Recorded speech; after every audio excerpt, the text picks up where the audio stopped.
ہمارا جو ملک ہے نا، حقیقت ہے اللہ تعالیٰ کی ایسی عنایت ہے، ایسے ایسے علماء پیدا ہوئے ہیں وہاں پر، مثال نظر نہیں آتی ان کی، یہ اللہ کی عنایت ہے۔ ہمارے ملک میں ایک عالم فوت ہو گئے، ہم تو اس وقت چھوٹے چھوٹے تھے، مولانا نور الحسن بخاری رحمۃ اللہ علیہ۔ ہم تو چھوٹے تھے اس وقت، شدھ بدھ تھی نہیں ہمیں۔ جب کچھ شعور ہوا تو حضرت کی قبر پر میں نے حاضری دی، یہ سوچ کر بھی چلیں اب حضرت تو نہیں رہے لیکن حضرت کی قبر پر حاضری ہو جائے۔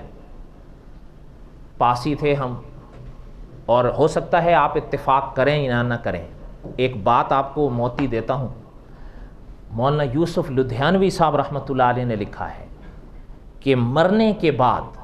اگر آپ کسی کی قبر پر جاتے ہیں، اگر وہ قبر آپ کے ابو کی ہے، اگر وہ قبر آپ کی امی کی ہے، اگر وہ آپ کی قبر آپ کے بھائی کی ہے یا بہن کی ہے یا کسی دوست کی ہے یا کسی شخص کی بھی ہے، مرنے کے بعد اگر آپ ان کی قبر پر جاتے ہیں تو آپ اس کے قبر پر جو گئے ہیں ان کو اتنی ہی خوشی ہوتی ہے جتنی اس دنیا میں آنے پر ہوتی تھی۔ ہو سکتا ہے آپ نہ مانیں، یہ کیا ہے؟ یہ مولانا یوسف لدھیانوی رحمۃ اللہ علیہ نے لکھا ہے، اور ہمیں حضرت کی بات پر اعتماد ہے، کوئی مانے نہ مانے ہم تو مانتے ہیں۔ حضرت نے لکھا ہے کہ جو ان حضرات کے مرنے کے بعد ان کی قبر پر اگر جاتا ہے، فاتحہ پڑھتا ہے، ان حضرات کو اتنی ہی خوشی ہوتی ہے جیسے دنیا میں یہ ان کے پاس جاتا تھا۔ ہم مولانا نور الحسن بخاری رحمۃ اللہ علیہ کی قبر پر گئے، ایک دفعہ گئے ملی نہیں، ایک سال بعد پھر گیا میں تو پھر مل گئی۔ ہو سکتا ہے آپ نہ مانیں،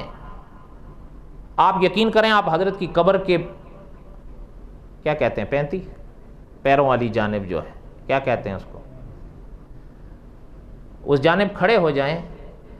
اور دیکھیں، آپ کو لگے گا کہ اس وقت بھی اس شخص کی قبر پر انوار برس رہے ہیں۔